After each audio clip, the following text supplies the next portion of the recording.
আসসালামু আলাইকুম।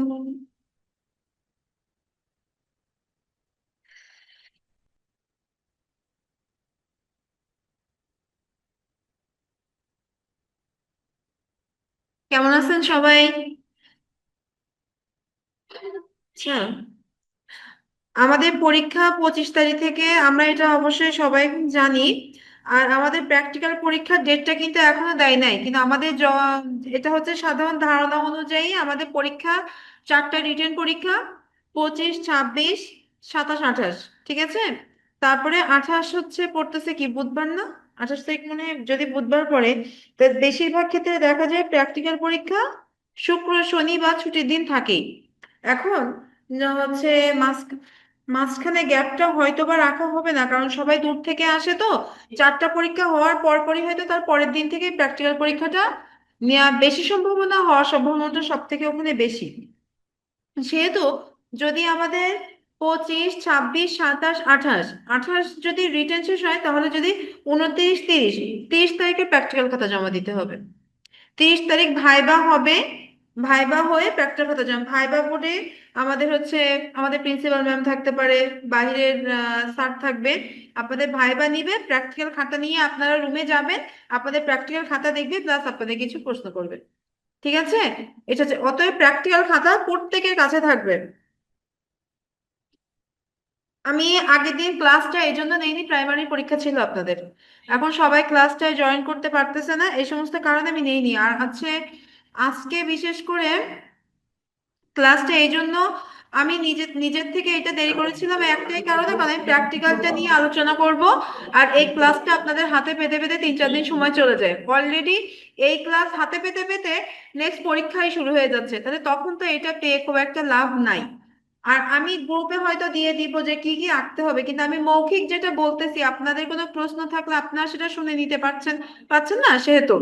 এখন প্র্যাকটিক্যালি কি কি আঁকতে হবে আমি এখন মৌখিক ভাবে বলবো, আর আমি গ্রুপে লিখে দেব।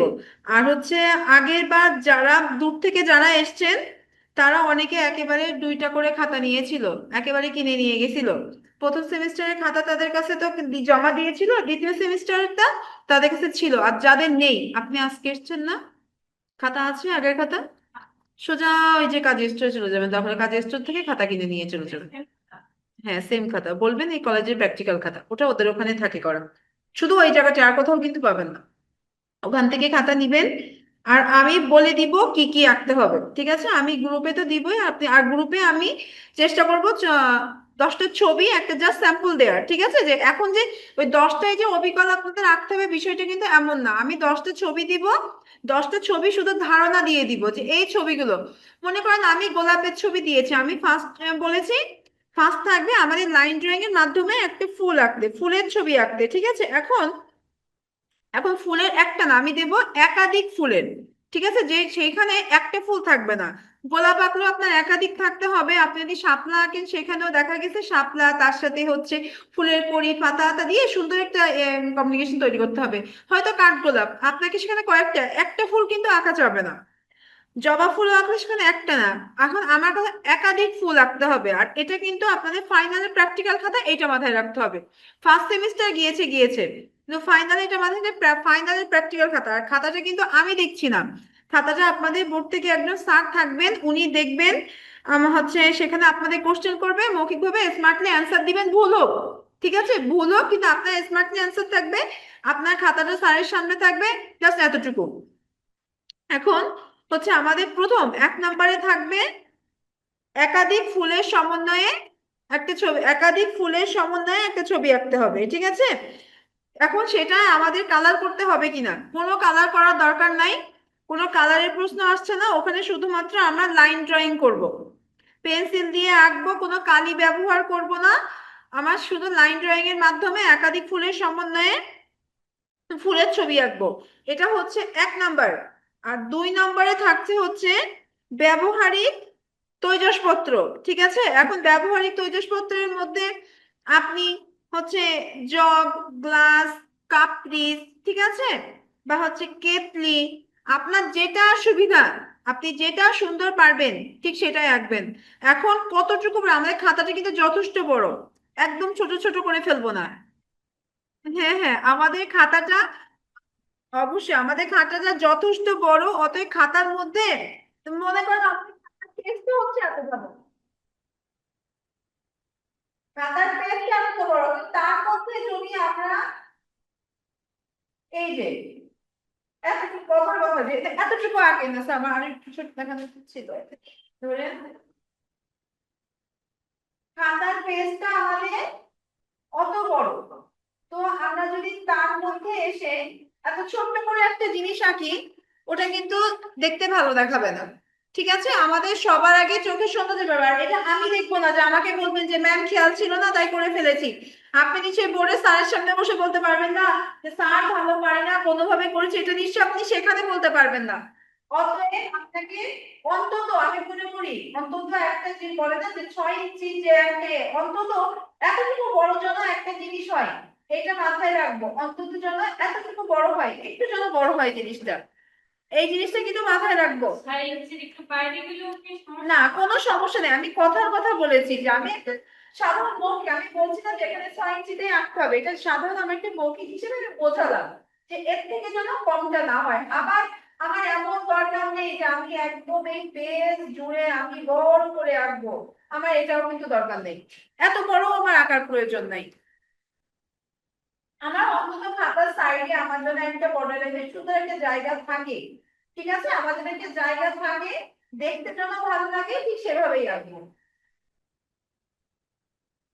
ফুল কিন্তু বলেছি যে আমাদের হচ্ছে 1 নম্বরে থাকছে, ধরেন 1 নম্বরে থাকছে একাধিক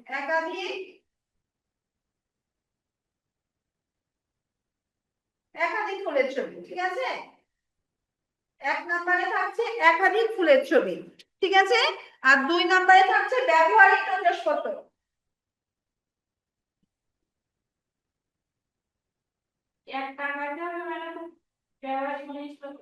হ্যাঁ, তো সুন্দর করে রাখলে হবে, ঠিক আছে।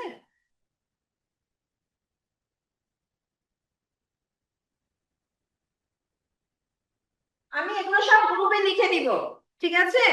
2 নম্বরে থাকছে ব্যবহারিক তৈজসপত্র, আমি কিন্তু ক্লিয়ার করে দিয়েছি। এখন মনে করেন আপনারা যদি মনে করেন যে আমি একটা কাপ পিস আঁকবো, পিস থাকছে নিশ্চয়ই, শুধু কাপটা আঁকবেন না, আমাদের চোখের একটা সৌন্দর্যের ব্যাপার আছে, ঠিক আছে। অতএব আপনি মনে করেন যে একটা কাপ পিস আঁকলেন, আবার মনে করেন যে কেউ যদি মনে করে যে আমি ওই আঁকবো যে কি বলুন, ধরেন একটা গ্লাস আঁকবো, তো শুধু গ্লাসটা দেখতে খারাপ দেখায়, একটা জগ আঁকলো, জগের পাশে একটা গ্লাস দিল, ঠিক আছে, এমন। অথবা মনে করেন একটা বাটি আঁকলো, ঠিক আছে, সুন্দর করে একটা বড় বাটি আঁকলো, বাটির মধ্যে একটা চামচ দেখা যাচ্ছে, ঠিক আছে, এমন থাকতে পারে। মেন কথা কি, যে না আমি যে একটা জিনিস আঁকতেছি, যে আঁকাটা যেন আমার ড্রয়িং একটু পূর্ণতা থাকে, ঠিক আছে? যেন সেই জিনিসটাকে ফাঁকা ফাঁকা মনে না হয়, একটা পূর্ণতা থাকে, ঠিক সেভাবে আঁকবো। এবং মনে করো শুধু জগ এঁকেছি, ঠিক আছে, শুধু একটা পানির জগও সুন্দরভাবে যদি আমি আঁকতে, মেন কথা আমার ছবিটার দিকে তাকাই যে আমার নিজেকেও মনে হয় যে না, আমার ছবিটার একটা পূর্ণতা সেখানে আছে, ঠিক আছে। আর একটা জিনিস আমি আবারও ক্লিয়ার করি, আমি লাইন পেন দিচ্ছি, কোনোভাবে যদি একটা ছবি এদিক ওদিক হয়ে যায় যে না আমি 3 নাম্বারটা, তাহলে আপনি একা ঠিক করেছেন, আপনি 3 নাম্বারে এসে আমার যেটা 4 নাম্বার আছে সেটা এঁকে ফেলছেন, তাই না? ওই মুহূর্তে টেনশন নেওয়ার দরকার নেই। হ্যাঁ, আপনি যেটা সিরিয়াল বাই না থাকুক, যদি একটু এলোমেলো হয়ে যায়, এটা অনিচ্ছাকৃত হোক বা ইচ্ছাকৃত হোক, এটা নিয়ে কোনো টেনশন নেওয়ার দরকার নেই, ঠিক আছে। চেষ্টা করবো সিরিয়াল মেনটেন করার, কি তাই বলে যদি কোনোভাবে যদি আমার সিরিয়াল মেনটেন না হয়, সেটার জন্য যে আমি মার্ক কম পেয়ে যাব, সেটার জন্য যে আমাকে একটা কথা শুনতে হবে, বিষয়টা এরকমটা না। আর যদি ক্লাসে কিছু বলে, যদি এক্সাম রুমে যদি কিছু বলে, তখন আমি থাকবো, আমি আপনাদের রুমে থাকবো। যদি কোনো স্যার যদি কিছু বলেন, তখন বলবেন যে স্যার প্রবলেম হওয়ার পরে ম্যামকে বলেছিলাম, ম্যাম পারমিশন দিয়েছিল এটা আনার জন্য, তাই আমি এনেছি, ঠিক আছে। ব্যাস, তখন পুরা দোষ আমার। যেটুকু আমি করতে বলবো সেইটুকু যদি করার পরে আপনাদের কোনো ভুল ধরে, পুরা দোষ আমার করে দিয়ে দিবেন, কিন্তু একটু শালীনতার সাথে দিবেন, যাতে স্যার যেন এটা মনে না করে যে আপনি ম্যামকে হিট করছেন। আপনারাও আন্তরিকভাবে বলবেন যে স্যার আমাদের এইটা হয়েছিল, ম্যামকে বলার পরে ম্যাম আমাদেরকে জিনিসটা ওইভাবে রাখার পারমিশনটা দিয়েছিল, ঠিক আছে, এইভাবে বলবেন, তাহলে কোনো সমস্যা নাই। আর যদি কোনোভাবে কোনো মারাত্মক কোনো ভুল ভ্রান্তি কিছু হয়ে যায় খাতা চলাকালীন, তখন আমাকে জানাবেন, তখনও আমি খেয়াল করবো। তাহলে আমাদের 1 নাম্বার হচ্ছে একাধিক ফুলের সমন্বয়ে আমরা একটা ছবি আঁকবো। তারপরে ছিল তৈজসপত্র। এখন এই দুইটার কোনোটাতেই রং করা লাগবে না, ঠিক আছে? যেগুলা রং করা দরকার হবে সেগুলা কিন্তু আমি পাশে লিখে দিব। এখানে রং কালি কোনো কিছু না, শুধুমাত্র পেন্সিল ব্যবহার করব আমরা লাইন ড্রয়িং এর মাধ্যমে। এখানে কোনো স্কেচেরও প্রয়োজন নাই, কিচ্ছু না। লাইন ড্রয়িং আমাদের কিন্তু, আবারও বলছি, সব থেকে বেশি লাইন ড্রয়িং এর ক্ষেত্রে গুরুত্ব দিতে হবে। নিবন্ধনে যাবে, লাইন ড্রয়িংটাই দেখবে সবার আগে, ঠিক আছে? অতএব এই দুইটার কোনোটাতেই আমাদের স্কেচ বা রং কোনো কিছু করা লাগছে না। আমাদের তারপরে কি থাকছে, আমি এখন কিন্তু এমনি দিচ্ছি। আমাদের তারপরে থাকছে হচ্ছে আমাদের, আমরা করেছি না বৃত্ত ত্রিভুজ চতুর্ভুজের সমন্বয়ে নকশা করেছি না, সেটা। ধর আমি এইভাবে বৃত্ত ত্রিভুজ চতুর্ভুজের সমন্বয়ে নকশা, বৃত্ত ত্রিভুজ চতুর্ভুজ দিয়ে নকশা, ঠিক আছে? এটা কি ছিল? এই যে বৃত্ত ত্রিভুজ চতুর্ভুজ, বৃত্ত ত্রিভুজ চতুর্ভুজ আমি গ্রুপে লিখে দিব। হ্যাঁ, গ্রুপে আছেন না? হ্যাঁ হ্যাঁ, আমি গ্রুপে লিখে দিব। আমি ছবিগুলোও দিয়ে দিব। আমি গ্রুপে ছবিও দিব, প্লাস আমি কি কি করা লাগবে সেটা ডিটেলস দিয়ে দিব। আমি এখন মৌখিকভাবে বোঝাচ্ছি, আপনারা আমার কথাগুলো গুরুত্ব সহকারে শুনেন। আর আমি এগুলো গ্রুপে লিখে দিব, আজকের মধ্যেই দিয়ে দিব। তো আমরা বৃত্ত ত্রিভুজ চতুর্ভুজের সমন্বয়ে জ্যামিতিক ফর্মের একটা নকশা করব, ঠিক আছে?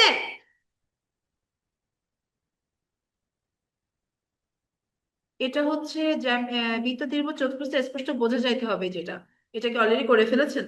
হ্যাঁ। না, এখন যেটা আপনি নর্মালি করবেন সেটা আমি এই ছবি দিব, আপনার মনে করেন ওখানে কিন্তু আপনি রং করার পরে কোনো ত্রিভুজ পরিপূর্ণ বোঝা যাচ্ছে কি দেখেন তো।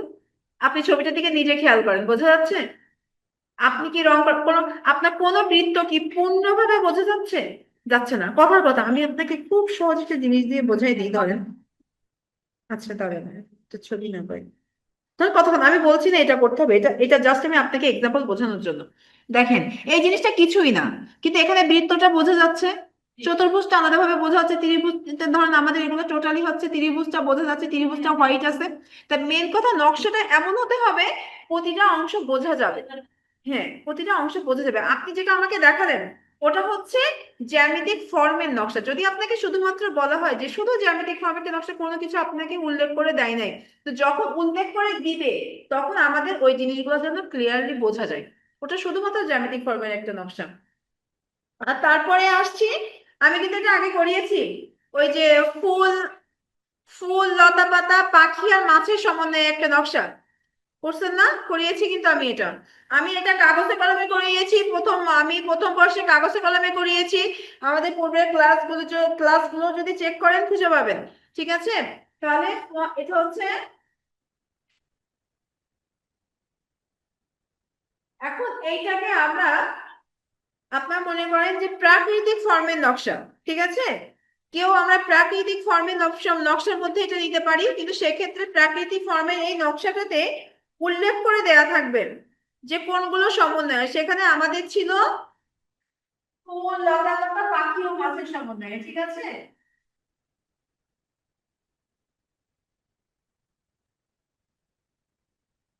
ফুল লতা পাতা পাখি ও মাছ, ফুল লতা পাতা পাখি ও মাছের সমন্বয়। আর সবচেয়ে বড় কথা, আমাদের এই প্রতিটা নকশা কিন্তু আমাদের 6 ইঞ্চি 6 ইঞ্চি ঘরে করতে হবে, ঠিক আছে? এমনকি এইটাও,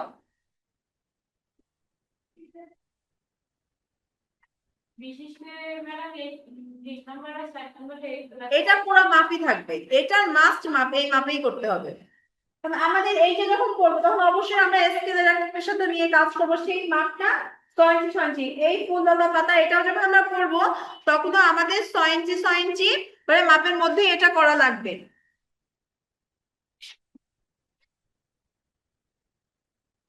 আর তারপরে থাকবে একজন কর্মরত মানুষ, ঠিক আছে?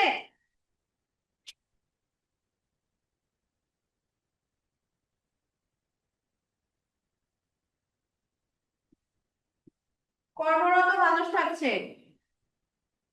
এখন কর্মরত মানুষটা আপনি আপনার ইচ্ছা মতো আঁকতে পারবেন, এখানে কোনো বাধা নাই, আপনি যেটা ইচ্ছা সেটা আঁকবেন। 6 নম্বরে থাকছে মানচিত্র। মানচিত্র এখানেও কিন্তু, এবার আমি বলি, আমি এতক্ষণ যেগুলা বলে আসছি একটাতেও কিন্তু কালার নাই, একটাতেও কিন্তু কালার নাই। সরি, আমাকে এইসব বলা উচিত ছিল। বৃত্ত ত্রিভুজ চতুর্ভুজের যে নকশাটা থাকছে এটা কিন্তু হচ্ছে সাদা কালো হবে।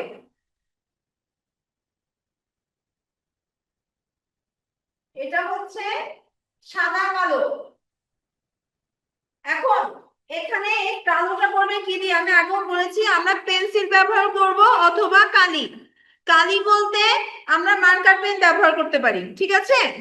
কালি বলতে মার্কার পেন, সাদা কালো যে এটা করবো আমাদের ফুল লতা পাতা, এটাও কিন্তু এই দুইটা জিনিস, এই দুইটা জিনিস সাদা কালো থাকবে। এখন আমরা ওই যে মনে করেন যেটা আমি আপনাকে যে ছবিটা আমি আপনাকে দেখালাম সাদা কালো না, এখন আপনি কালোর জায়গায় পেন্সিল ব্যবহার করতে পারেন, ঠিক আছে, কিন্তু সেই পেন্সিল যেন না আমাদের 2B পেন্সিল না হয়, কমপক্ষে যেন 6B পেন্সিল হয়, তা না হলে কিন্তু আপনার গাঢ় দাগ করবে না, আপনি করতেও পারবেন না, কোনো সমস্যা নেই।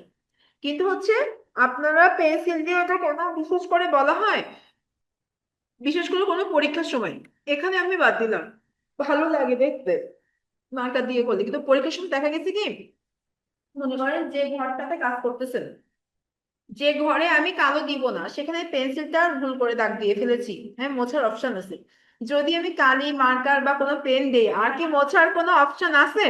অতএব আমার মতে পরীক্ষার সময় মনে করেন আপনি নিবন্ধন পরীক্ষা দিচ্ছেন, আপনার পরীক্ষার সময় ওখানে অপশন রাখছে যে পেন্সিল অথবা কালি, আমি আমি অনুরোধ করবো আপনি পেন্সিল দিয়ে এই কাজটা করবেন, কারণ ওখানে আমার রিস্কটা কম, ঠিক আছে, হয়তো বা কি এটা দেখতে অনেক সুন্দর দেখায়। এখন আপনার যদি, আপনি যদি ভীষণভাবে দক্ষ হয়ে যান, এবার সবচেয়ে মজার কথা কি, আমি যদি ওখানে যে বসি, আমি যদি নিজে মনে করি যে না আমি মার্কার দিয়ে 100% করতে পারবো, অথবা আমি পেন্সিল দিয়ে আগে মার্ক করে দেবো, ঠিক আছে, আমি আগে পেন্সিল দিয়ে মার্ক করে দেখে নেবো আমি কোন কোন ঘরগুলোয় আমি কালো করব। তারপর যদি আমি নিখুঁত ভাবে বুঝে যাবো যে না আমি কোনো ভুল পয়েন্টে দাগ দিই না, আমার সবগুলা পয়েন্ট ঠিক আছে, বাসা থেকেও প্র্যাকটিস করি, তখন আমি ওইটা মার্কার দিয়ে করবো, কারণ আমার কালি আমি জানি আমার দেখতে ভালো লাগবে, প্লাস আমার কালি বাইরে যাচ্ছে না। তো যদি আপনার নিজের প্রতি নিজের কনফিডেন্স না থাকে, দীর্ঘদিনের প্র্যাকটিস করার দক্ষতাটা না থাকে, তাহলে আমি কখনোই বলবো না তখন মার্কার ব্যবহার করবেন, তখন আপনি পেন্সিলই ব্যবহার করবেন, তা আপনার যদি একটুখানি দাগের বাহিরে চলে আসে সেটা আপনি ক্লিয়ার করে মুছতে পারতেছেন, কিন্তু মার্কারের দাগ আপনি মনে করেন যে ঘরটা কভার করতে একটু বের হয়ে আসছে, আপনি কিন্তু ওটা আর মুছতে পারতেছেন না, তা হাতে কিন্তু কোনো অপশনই নাই, ঠিক আছে, হাতে কোনো অপশনই আপনি পাচ্ছেন না। কিন্তু আপনি পেন্সিলটা, আমাদের দেখতে হবে আমাদের পেন্সিলের দাগটা জন্য গাঢ় দাগ পড়ে, এমন একটা পেন্সিল আমরা নিব যাতে পেন্সিলের দাগটা গাঢ় হয়ে, প্রয়োজন দোকান থেকে কেনার সময় আপনি চেক করে করে নিবেন যেটা আমার পেন্সিলের দাগটা আমি গাঢ় পাচ্ছি কিনা, আপনি সেটা দিয়ে করবেন। আপনি আমার এখানে মার্কার দিয়ে করতে মতে চান, আপনি এখানে করেন, কোনো সমস্যা নেই। আপনি তার আগে পয়েন্টে যখন একবার এক স্টুডেন্ট ফোন দিয়ে বলছেন যে ম্যাম আমি ভুল করে একবার আগে, এখন আমি কি করবো, তা আমি কি আর বলবো, তখন কি আমি ওর সব করে আমি কি ওর খাতাটা বাদ দিতে বলবো, এতটা তো স্ট্রিক্ট আমি হতে পারতেছি না। তাই বললাম যেভাবে আছে কোনোভাবে একটু কমপ্লিট করেন, পাশাপাশি দুটো করে ম্যানেজ করে নেবো কোনোভাবে, আচ্ছা অতটা চোখে হয়তো পড়বে না। তো সত্যি ও লাকিলি ওর চোখে পড়ে নাই, স্যার কিন্তু জিজ্ঞেস করুন সেটা স্যার চোখে পড়ে নাই, যদি পড়তো তখন আমি সামনে ছিল আমি বলেই দিতাম, স্যার ভুলটা আমি জানতাম, আমি ওকে আর করতে দিই নাই, কারণ দূর থেকে আসা, কষ্ট করে করতেছে, আবার খাতাগুলো নিয়ে আবারই করতেছে।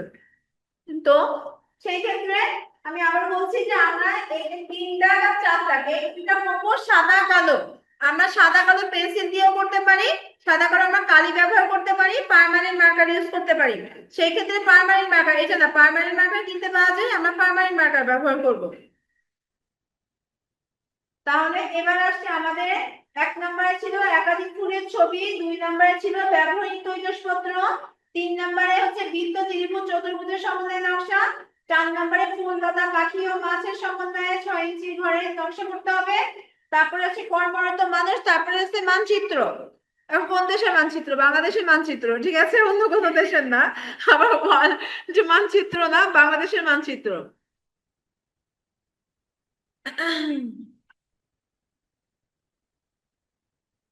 তারপরে থাকবে হচ্ছে উম,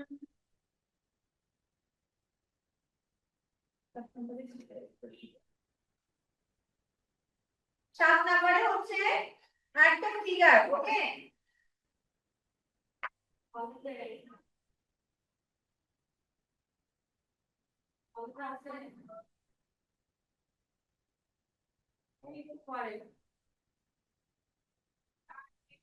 আর একদম নিজের পছন্দ মতো দৃশ্য, আমি দৃশ্য কোনো কিছু উল্লেখ করে দিব না যে কে কোন দৃশ্য আঁকবে। শীতকালীন, মন চাইলে শীতকালীন, মন চাইলে বর্ষার, মন চাইলে কোনো শহরের দৃশ্য, নিজের ইচ্ছা মতো। আমি কিন্তু বলি নাই কোনো গ্রাম্য দৃশ্য আঁকতে হবে।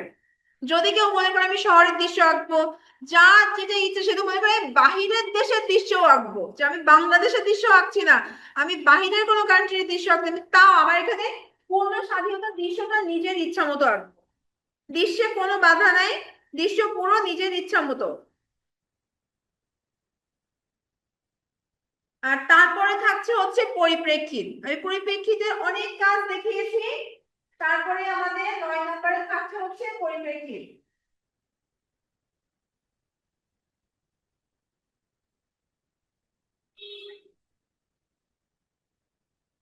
এখন পরিপ্রেক্ষিত কি আঁকবেন? পরিপ্রেক্ষিত সম্পর্কে আমরা সবই জানি।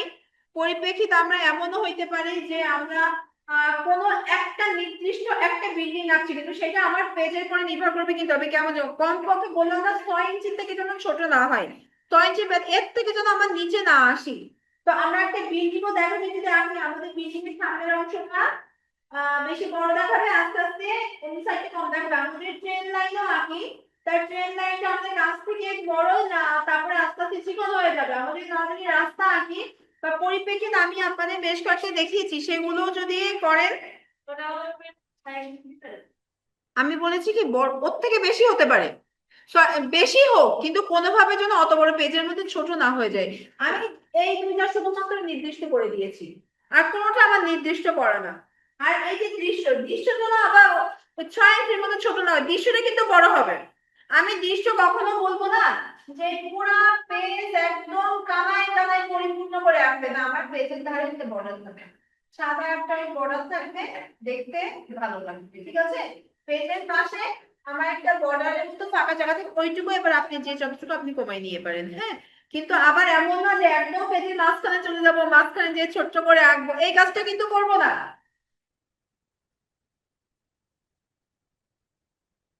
আর তারপরে থাকবে একটা স্টিল লাইফ, ঠিক আছে। এখন স্টিল লাইফ আপনার ফুলদানিও হতে পারে। এবার মনে করেন হচ্ছে স্টিল লাইফ আপনার, এই যে আমরা করছি ব্যবহারিক যে কোনো, স্টিল লাইফটা আপনি যে কোনো একটি ব্যবহারিক তৈজসপত্র হতে পারে।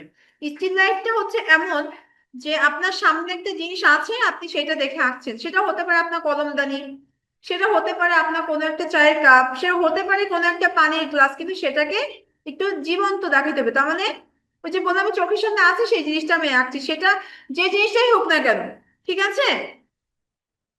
আপনার হইতে পারে মনে করেন যে আপনি একটা সুন্দর একটা খুব ন্যাচারাল একটি বই আঁকলেন, যে আপনার সামনে একটা বই আছে, আপনি একটা বই আঁকলেন, ঠিক এইভাবে আমাকে স্টিল লাইফ আঁকবো 10 নম্বরে।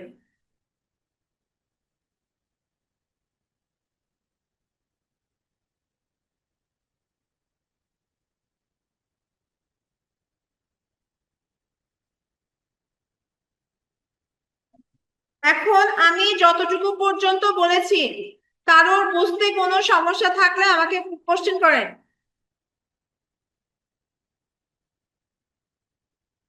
কারোর যদি বুঝতে কোনো সমস্যা থাকে আমাকে প্রশ্ন করে জেনে নেন। আমি এরপরে শুধুমাত্র গ্রুপে লিখে দিব, আমি কিছু ছবি এক্সাম্পল হিসাবে দিব, যে হ্যাঁ তাই বলে যে সেই ছবিটাই আঁকা লাগবে এমনটা না, আমি জাস্ট এক্সাম্পল দিব। আমি যদি চায়ের কাপ দিই আপনারা কেটলি আঁকতে পারেন, আমি যদি কেটলি দিলাম আপনারা চায়ের কাপ আঁকতে পারেন। ধরেন আমি যদি ফুলের একটা গোলাপ ফুলের আমি গোলাপের ফুলের ছবি দিলাম, আপনারা সেখানে কাঠগোলাপ করতে পারেন। আমি জবার দিলাম, আপনারা শাপলা করতে পারেন, এরকম কোনো ধরা বাধা নাই যে আমি যেটা দিব সেটাই করতে হবে। শুধুমাত্র আমার কিন্তু এখানে দুইটা জিনিস পুরো উল্লেখ করা, বিদ্যা ত্রিভুজ চতুর্ভুজের সমন্বয় নকশা, সেটাও আপনি আমি যেটা দিব সেটাই করতে হবে এমন না।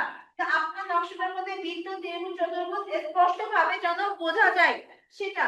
তারপরে হচ্ছে ফুল, লতা পাতা, পাখি ও মাছের সমন্বয়ে যে নকশাটা হচ্ছে সেটা।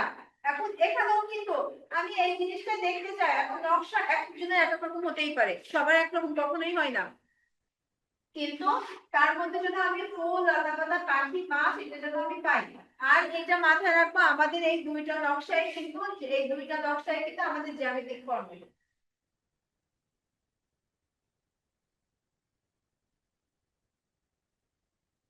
আমাদের দুইটা নকশাই হচ্ছে জ্যামিতিক ফর্মের নকশা। তোর কথা এখন এইবারে বলি আমাদের রং কোন কোন দুইটাতে আছে, ভিতর ভিতর আগে লিখলাম না, আগে লিখলাম না। রং করতে হচ্ছে কোন কোন কোন কোন জায়গায়, আমি রঙের কাজ কিন্তু খুবই কম দিয়েছি। এই যে দৃশ্য হচ্ছে রং, স্টিল লাইফ, স্টিল লাইফ হচ্ছে রং।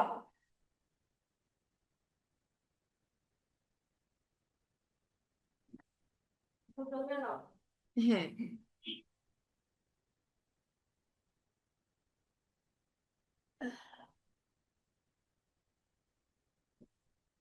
আমি কিন্তু প্র্যাকটিক্যাল খাতা খুবই সহজভাবে দিয়েছি, খেয়াল করেন 10টা চিত্র।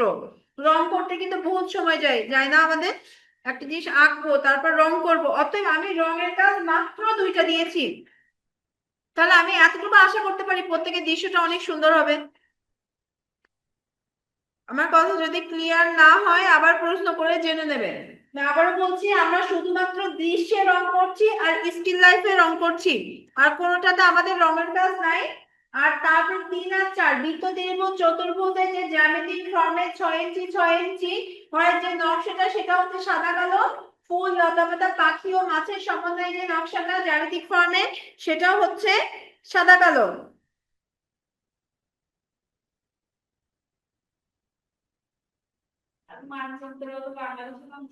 হ্যাঁ, মানচিত্র বাংলাদেশেরই। হ্যাঁ, আমরা এটা ওয়ার্ল্ডের কোনো মানচিত্র আঁকতে যাব না, বাইরের কোনো দেশেরও আঁকতে যাব না, বাংলাদেশের মানচিত্র। আর মানচিত্র হচ্ছে শুধুমাত্র লাইন ড্রয়িং, কোনো কালার স্কেচ কোনো কিছু নাই, শুধুমাত্র আমরা লাইন ড্রয়িং এ কাজ করব। আমাদের 1 নম্বর লাইন ড্রয়িং, 2 নম্বর লাইন ড্রয়িং, আমাদের মানচিত্র হচ্ছে লাইন ড্রয়িং, ফিগারটাও হচ্ছে আমাদের সমস্ত কিছু কিন্তু আমরা বেশিরভাগ সব লাইন ড্রয়িং এর মধ্যে রেখেছি। আমি কিন্তু আপনাদেরকে জটিল ভাবে কোনো স্কেচের কোনো কাজ দিই নাই।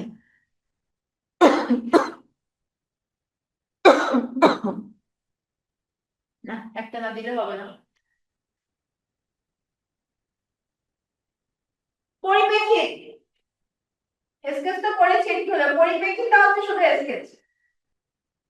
এখন স্কেচটাকে অত কঠিন ভাবে ধরে দিতে হবে না, আপনি যেরকম মনে করেন যে স্কেচটা হচ্ছে কেমন, কথার কথা আমরা যে কালারের যে কাজ করেছি না, এই ধরনের কাজটা,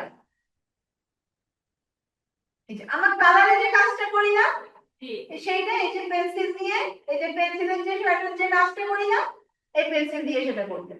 এখন আমরা সবসময় এটা মাথায় রাখবো, আমরা যখন স্কেচের কাজ করবো আমাদের মাথায়, আমরা যদি সেটা টুপি দিয়ে না করি, ঠিক আছে, টুপি দিয়ে যেন না করি, তখন এই গাছের মনে করেন যে যে পাশটা বেশি দাগ থাকবে সেই পাশে। এখন যখন আমরা স্কেচের কাজ করব, তখন আপনার যেদিকে আমরা যেদিকে অন্ধকার থাকবে সেদিকে একটু দাগ দেওয়ার চেষ্টা করবো।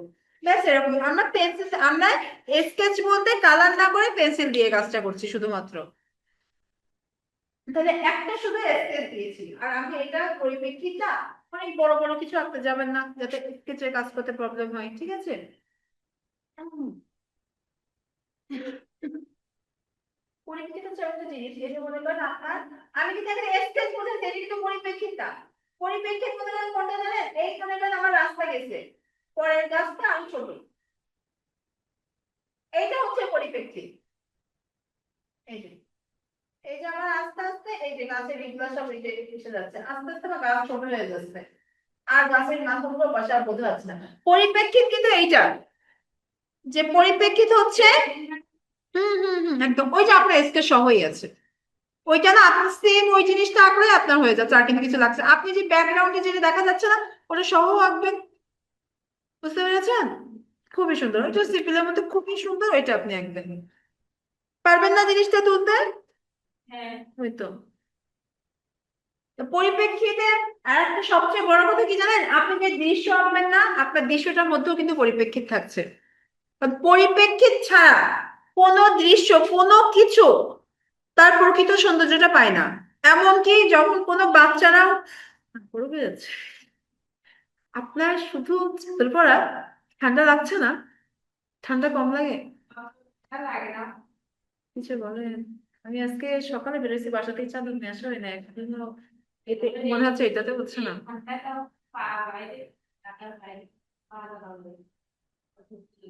ব্লাড গ্রুপ কি? আমি শুনেছি B+ ব্লাড গ্রুপে শরীর গরম থাকে। আমার কিন্তু হাত পা নর্মালি যথেষ্ট গরম থাকে, কিন্তু আমার ঠান্ডাও লাগে। আমার কিন্তু এই যে অনেকের আছে না যে হাত থেকে ঠান্ডা হয়ে থাকে, আমার কিন্তু সেটা থাকে না। আমার এখন হয়তো আছে, তা আবার এটা কম হয়ে যায়।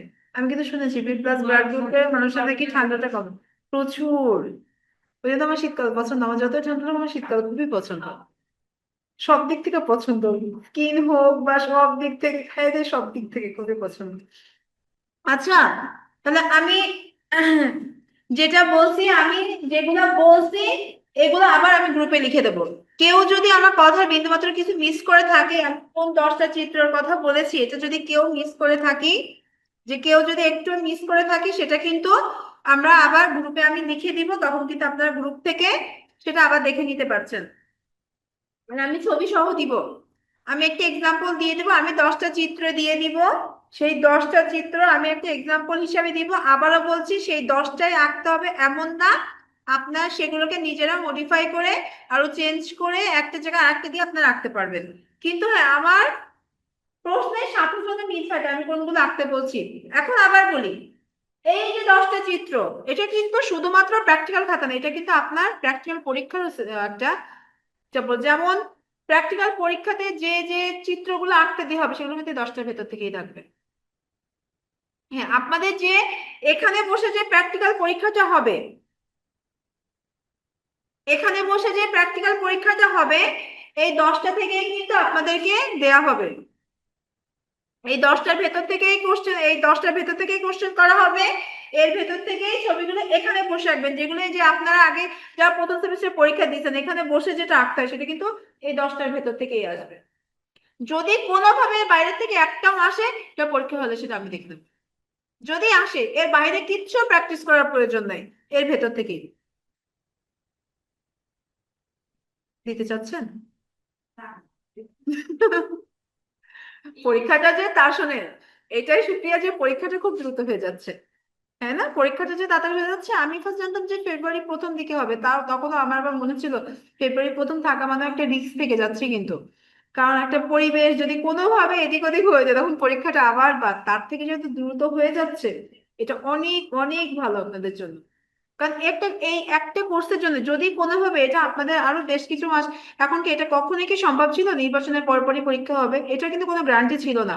এইভাবে আরো 6 মাস হয়তো চলে যেতে পারতো, তাই না? যদি একটা সেশন জট পড়ে যাইতো, তাহলে আপনারা এই একটা পরীক্ষার জন্য আপনারা কিন্তু আরো একটা নিবন্ধন মিস করবেন, করবেন না? তো যে উদ্দেশ্যে এটা করে, এটা তো আপনাদের ছবি আঁকা শেখার জন্য কেউ আসেননি, শুধুমাত্র এই সার্টিফিকেট বা আমি এই সাবজেক্টে পড়তে সেই আকর্ষণে প্রত্যেকে আসছেন কিন্তু নিবন্ধনটাকে মূল টার্গেট রেখে। অতএব একটা পা আগাইতে গেলে মনে করতে হবে আমি এই জিনিসটা শিখছি নিবন্ধনের জন্য।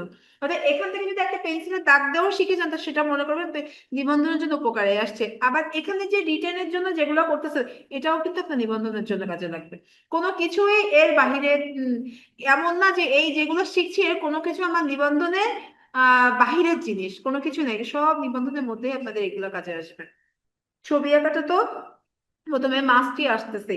কারণ আপনাদের হচ্ছে আগে এমন না যে একটা রিটেনটা আলাদা আর ছবি আঁকাটা আলাদা, ছবি আঁকার মধ্যেই রিটেনটা দিছে, তাহলে কি এইটাকে ছোট করে দেখতে পারবেন? বরঞ্চ আপনার রিটেনের ভুলভ্রান্তি স্যারের চোখে পড়বে না, ছবি আঁকাটা পড়বে। আপনি একটা পেজ লিখতেছেন, আপনার একটা পেজের মধ্যে কি মনে হয় স্যার বসে বসে লাইন গুলা একদম বই মুখস্থ করার মতো করে কি বসে বসে স্যার পড়বেন? পড়বেন কিন্তু কেউই না, যতই আপনার পরীক্ষা, কারণ স্যাররা এক পলকে দেখেই বুঝবে যে এখানে কি লেখা।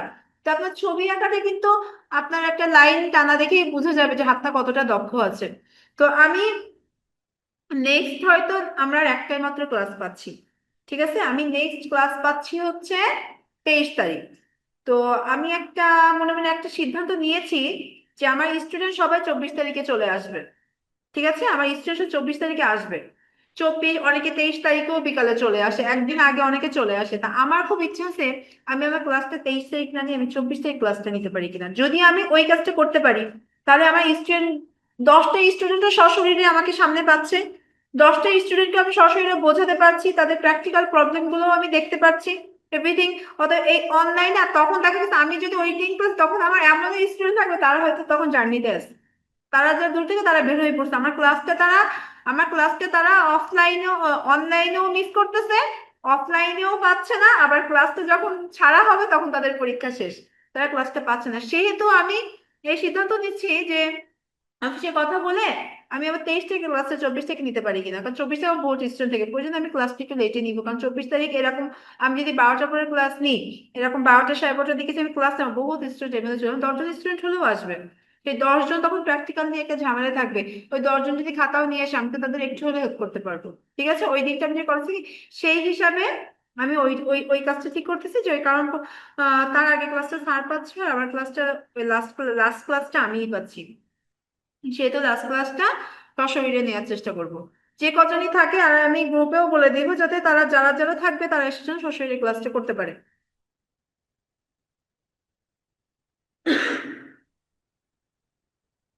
আচ্ছা, আমার প্র্যাকটিক্যাল সম্পর্কে যারা শুরু থেকে ক্লাসটা মিস করেছেন তাদেরকে আবার আমি শর্টে কিছু কথা বলছি, সেটা হচ্ছে প্রথমত লাগবে হচ্ছে প্র্যাকটিক্যাল খাতা। আমাদের 25 তারিখ থেকে পরীক্ষা শুরু হচ্ছে, সেহেতু আমরা 25, 26, 27, 28 আমাদের রিটেন যাচ্ছে, 4টা রিটেন, তারপর 29, 30 এই 2 দিনে যদি ভাইবা হয়, 30 তারিখ আমাদের আমাদের হচ্ছে 30 তারিখ আমাদের প্র্যাকটিক্যাল খাতা লাগছে।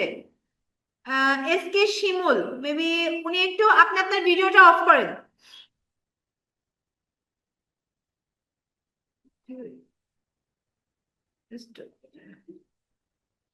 এখন ওকে আমি করে দিছি। তো আপনার এবার মনে করেন যে আপনাদের তার মধ্যে প্রথমত লাগছে হচ্ছে প্র্যাকটিক্যাল খাতা, প্র্যাকটিক্যাল খাতা কেনার প্রয়োজন হচ্ছে। তো যারা প্রথম সেমিস্টারে প্র্যাকটিক্যাল খাতা নিয়ে গেছেন তাদের আর প্রয়োজন হচ্ছে না, কিন্তু যারা নেন নাই তারা প্র্যাকটিক্যাল খাতা দ্রুত নিয়ে নেন। আর হচ্ছে যারা মনে করতেছেন যে এখান থেকে নিয়ে যাওয়াটা কষ্টকর হচ্ছে, তারা তাদের নিজস্ব ডিস্ট্রিক্ট থেকে কিন্তু খাতাটা তৈরি করে নিতে পারেন। খাতাটা কেমন হবে সেই এক্সাম্পলটা নিয়ে খাতাটা কিন্তু আপনারা 8 পেপার কিনে, আপনাদের এর জন্য লাগছে মাত্র 5টা 8 পেপার লাগবে। আর হচ্ছে 5টা 8 পেপারের মাঝখানে একটা করে ফলস মতো পেপার দিয়েছে না আমরা যে কাগজগুলোতে লিখি, তার হিসেবে মাঝখানে একটা করে ওই পেপার থাকবে। আর খাতায় একটা কালারিং 8 পেপারের কভার কভার পেজ থাকবে। ব্যাস তাহলে আমাদের 8 পেপার লাগতেছে মাত্র 6টা। ঠিক আছে, 6টার মধ্যে একটা হচ্ছে কভার পেজে যাবে, আর বাকি 5টা থেকে 10টা করে আমাদের ড্রয়িং পেজ হচ্ছে। আর এই ড্রয়িং পেজের মধ্যে আমাদের আরো 10টা পেজ লাগতে, 10টা না 9টা লাগে, 9টা লাগে বেবি, যাই হোক আরো 10টা পেজ লাগতেছে। প্রত্যেক পেজের মাঝে মাঝে একটা করে পাতলা পেজ থাকে না, আমরা যারা ফার্স্ট ইয়ার করে গেছি তারা তো দেখছি, তো ওই পেজটা দেওয়ার জন্য। ঠিক আছে, এখন ওই খাতা যারা পূর্বে দেখে রেখেছেন তারা কিন্তু ওইভাবে খাতা বানাই নিতে পারেন। ব্যাস এই গেল। আর যারা মনে করেন যে এখানে এসে কিনে আবার করবেন, ঠিক আছে, এখন যে পারবে তার জন্য তো কোনো সমস্যাই না। যদি মনে হয় যে আমি এখানে এসে নিয়ে করতে পারবো, কিন্তু রিটেনের জন্য যে সময়টা লাগে, এখন রিটেন পরীক্ষা দিতে দিতে তো আর ছবি আঁকা যায় না। ঠিক আছে, ছবি আঁকার জন্য তো আর রিটেন পরীক্ষার সময়টা নষ্ট করবেন না, সেহেতু চেষ্টা করেন সবাই আগের থেকে করে আসার। আর যারা এখানে এসে করবেন যদি তখন হেল্প লাগে, আমরা 24 তারিখে একবার ক্লাস নিব, তখন দেখে নিতে পারবেন। আর আমি তো বলেই দিয়েছি কি কি আঁকতে হবে, এগুলো আবার আমি লিখেও দিব। আবারও বলে দিচ্ছি, 1 নাম্বার 2 নাম্বার আমাদের লাইন ড্রয়িং হবে, কোনো কালার স্কেচের প্রয়োজন নাই। আমাদের এদিকে 3 আর 4-এ হচ্ছে এটা জ্যামিতিক ফর্মেই করতে হবে, 6 ইঞ্চি ঘরে সাদা কালো। 5 নাম্বারে যে হচ্ছে হচ্ছে এখানেও লাইন ড্রয়িং, 6 নাম্বারেও লাইন ড্রয়িং থাকতেছে, 7 নাম্বারেও লাইন ড্রয়িং, 8 নাম্বারে দৃশ্য রং সহ নিজের ইচ্ছা মতো, আমরা এখানে নিজের ইচ্ছা মতো রং দিয়ে দৃশ্যটা আঁকবো। আর পরিপ্রেক্ষিত হচ্ছে শুধু স্কেচ করব, আর স্কিল লাইফও হচ্ছে রং করব। এখন বলেন কারোর কোনো প্রশ্ন আছে? আর কিছু কথা স্বাভাবিকভাবে বলে দিই, আপনারা যখন রিটেন পরীক্ষার জন্য আপনারা আপনাদের সেন্টারে যাবে, কারোর কাছে কিন্তু ফোন থাকবে না, ফোন নিয়ে ভেতরে যেতে পারবেন না। আগে যারা পরীক্ষা দিচ্ছেন জানেন, তবুও আমি আবার মনে করাই দিচ্ছি, ফোন নিয়ে হলে যেতে পারবেন না। আর কোনো অসৎ উপায় আমরা ব্যবহার করার চেষ্টা করব না, আমাদের পরীক্ষাটা এমন কোনো কঠিন না, তাই না? আপনি যে আপনারা তো রেজাল্টটা হাতে পেয়েছেন, এখন আপনারা অনেকে এমনও আছে যে আমি আশানুরূপ লিখি নাই কিন্তু রেজাল্ট ভালো হয়েছে, আপনাদের মধ্যে কিন্তু অনেকেই আছে এরকম, যে না সেইভাবে আমি পড়ি না, আমি লিখেছি রেজাল্ট ভালো হবে। অনেকে পড়েছে তার মন মতো হয় নাই, এমনও কিন্তু আছে। তো আমরা লেখার মানটা খুব নিট অ্যান্ড ক্লিন রাখবো, সুন্দর রাখবো। আমাদের প্রথম যে অতি সংক্ষিপ্ত যে কোশ্চেন গুলা, ওই অতি সংক্ষিপ্ত গুলো পুরো সঠিক করার চেষ্টা করবো। ওইগুলাই যদি কারো ঠিক থাকে না, পরের গুলা স্যারের ধারণায় চলে আসে যে না এ ভালো পারছে। ওই ফার্স্ট মনে করেন যে বলে না ফার্স্ট যে ফার্স্ট অ্যাট্রাকশনটা একটা মুখ্য বিষয়। তো এই ফার্স্ট অ্যাট্রাকশনটা যে ধরে রাখতে পারবেন তা মনে করবেন ভালো করবেন, ঠিক আছে।